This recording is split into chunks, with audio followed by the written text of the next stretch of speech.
প্রথমেই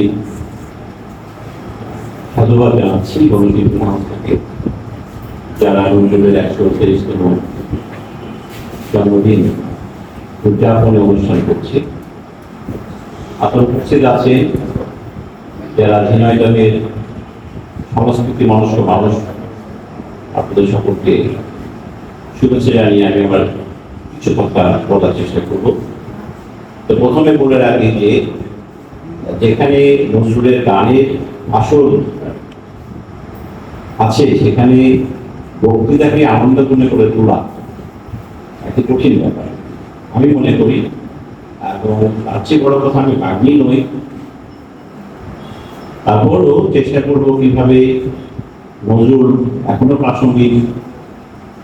আজ প্রায় 125 বছর, 123তম জন্মদিন কেন নজরুলকে আমরা পাঠ করব, কিভাবে নজরুল একজন মুসলমান ঘরের সন্তান হয়ে মানুষ হয়ে উঠলেন, নজরুলের গান কেন টিকে থাকবে, বাংলাদেশের প্রেক্ষাপটে নজরুল কেন চর্চিত হবে, তার কিছু খুঁটিনাটি আশা করি কিছুটা হলেও আলোচনাটাকে প্রাসঙ্গিক করে তোলে। আপনারা জানেন যে শিল্পী সাহিত্যিকদের সাথে রাজনীতির একটা নিবিড় সম্পর্ক আছে। যখন বাঙালি মুসলমানরা লেখাপড়া করা শুরু করে 19 শতকের শেষের দিকে, ঠিক ওই সময় নজরুলের জন্ম। এবং 20 শতকে যখন মোটা দাগে বাঙালি মুসলমান শিক্ষা দীক্ষায় বড় হয়েছে, নজরুলের বিকাশ ওই পড়বে। আমরা তো এটাও জানি যে নজরুল এলোমেলো জীবনের অধিকারী। তার কর্মজীবন শুরু হয়েছিল বেঙ্গল রেজিমেন্টের সৈনিক হিসেবে, এবং ওই পাকিস্তান মূল্যকে থাকতেন নজরুল, কিন্তু তার মনটি ছিল শিল্পী। বাংলা থেকে যেসব পত্রপত্রিকা যখন বের হতো, নজরুল সেগুলো সংগ্রহ করত। মূলত ওই বেঙ্গল রেজিমেন্টে থাকা অবস্থায় নজরুলের প্রস্তুতির কাজ, উনি শিল্পী হয়ে উঠবে। এবং ওখানে যখন চাকরি করছেন সে সময় তার প্রথম লেখা বের হচ্ছে, লেখাটা মুক্তি, লেখাটি কবি মুসলমান সাহিত্য পত্রিকায় বের হয়। এই পত্রিকাটির সাথে নজরুলের একটি দীর্ঘ সম্পর্ক ছিল। যখন বেঙ্গল রেজিমেন্ট ভেঙে যায় তখন কিন্তু নজরুল এমনিতে নিঃস্ব ছিল, আর কর্মহীন হয়ে একেবারে অসহায় হয়ে যায়। নজরুল তখন কলকাতাতে এসে 32 নম্বর কলেজ স্ট্রিটে এই সমিতির কার্যালয়ে স্থান নিয়েছিলেন। আপনারা জানেন যে নজরুল রীতিমতো আড্ডাবাজ মানুষ ছিলেন। ওই সমিতির অফিস হয়েছিল ওই সময় শিল্পী সাহিত্যিকদের আড্ডাস্থল, আর নজরুল ছিলেন ওই আড্ডার মধ্যে। এখন নজরুল তার সাক্ষাৎকারে বলেও ছিলেন যে এখনকার মানুষগুলো তো অনেকটাই আবশ্যক আগের মতো, যারা দাবি করেন নিজেরা অ্যারোস্টোকেট হিসেবে, আর আমরা ছিলাম সত্যিকারের প্রাণবন্ত মানুষ, যারা নির্বিচারে আড্ডা দিতে পেরেছিলাম। আমি যেটুকু বুঝি, নজরুলের সাহিত্য চেতনার মধ্যে প্রেম এবং দ্রোহ অনিবার্যভাবে উপস্থিত হয়েছে। তার প্রেমবোধ, তার বিদ্রোহ চেতনার মূল সূত্র হিসেবে কাজ করেছে। ব্রিটিশ রাজশক্তি ক্ষমতায় তারা শোষণ করে, সারা ইউরোপ ধনী হয়, ভারতবর্ষ হয় দরিদ্র। নজরুলের মধ্য দিয়ে আপনারা দেখবেন যে জাতীয়তাবাদের সুর, সর্বভারতীয় জাতীয়তাবাদের সুর অন্য অনেকের মতো অন্যতম হিসেবে ঘোষিত হয়। নজরুল এই স্থান থেকে ক্রমাগত নিজেকে বাড়িয়ে গিয়ে মানুষের মতো যাত্রা শুরু করে। অচিরে নজরুল ভারতীয় জাতীয়তাবাদের পন্থা থেকে বাঙালি জাতীয়তাবাদের ধারায় ধাবিত হন।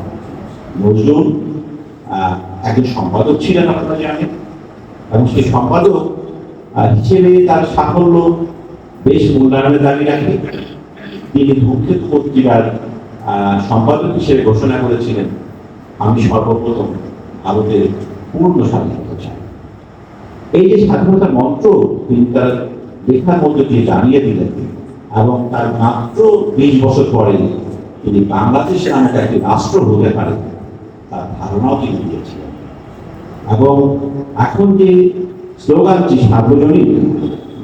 সর্বজনীন হয়েছে জয় বাংলা, সেটিও নজরুলেরই কবিতার একটি যুক্ত শব্দ। কেবল কিছুটা বানান পরিবর্তন হয়ে অবিকল এখনো ব্যবহৃত হচ্ছে। বাংলা শব্দটি আগে মোদি লেখা হতো, আর এখন মুশ শব্দে লেখা হচ্ছে।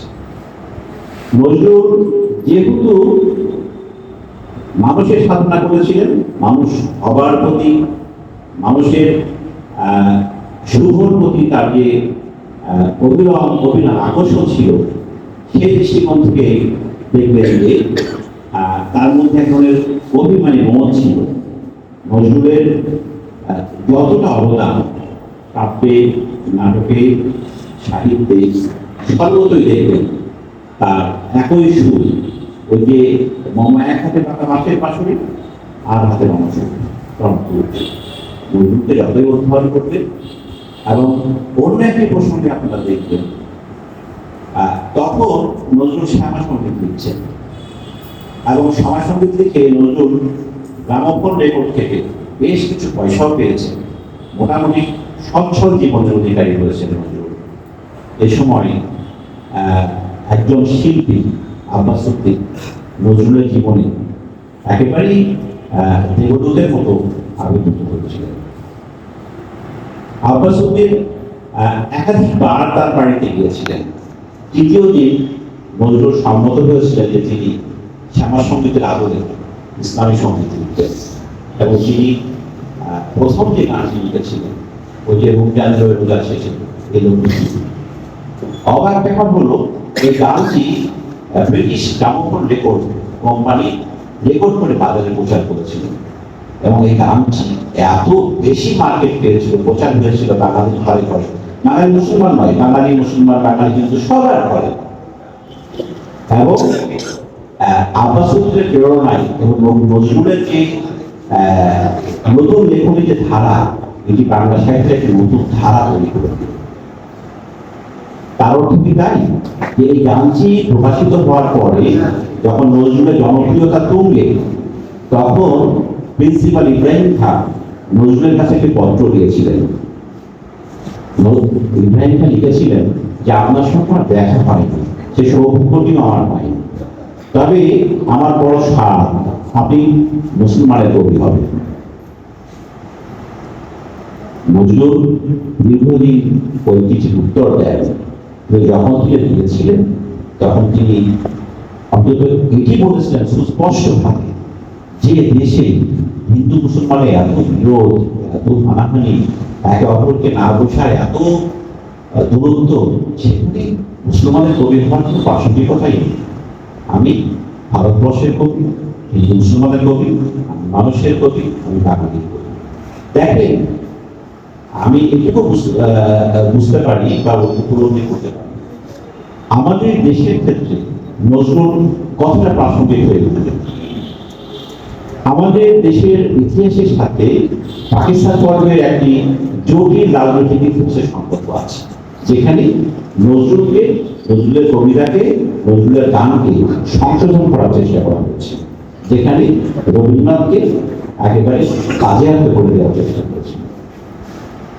বঙ্গবন্ধু সাথে নজরুল এবং রবীন্দ্রনাথের অন্যতম যোগাযোগ আপনারা দেখবেন ঐতিহাসিকভাবে পাওয়া যায়। বঙ্গবন্ধু শিল্প মানুষের মানুষ ছিলেন, এবং তিনি যেমন একটি বাক্যে রবীন্দ্রনাথকে প্রাসঙ্গিক করে তুলেছিলেন, রবীন্দ্র বিতর্ক বাংলাদেশ থেকে বিদায় নিয়েছিল 1970 সালে, তেমনি ভাবে নজরুলকে, নজরুলের যে আত্মবাক্য বাংলাদেশ জয় বাংলা, সেটিকে ধারণ করে বাংলাদেশের স্বাধীন মানদণ্ডে একটি স্বাধীন সার্বভৌম রাষ্ট্রে রূপান্তর করছে। এই জন্যে আমরা বলব যে আজও নজরুল আমাদের জন্য প্রাসঙ্গিক হয়ে আছে। নজরুলের গান, নজরুলের নাটক, নজরুলের কবিতা আমাদের আজও প্রান্ত। তবে এখানে যেহেতু শিল্পীরা আছে, তারা যেটুকু নজরুলকে উপলব্ধি করে, নিশ্চয়ই আমরা যারা পড়ায় তারা সেটুকু করতে পারবো না, এটা খুবই স্বাভাবিক।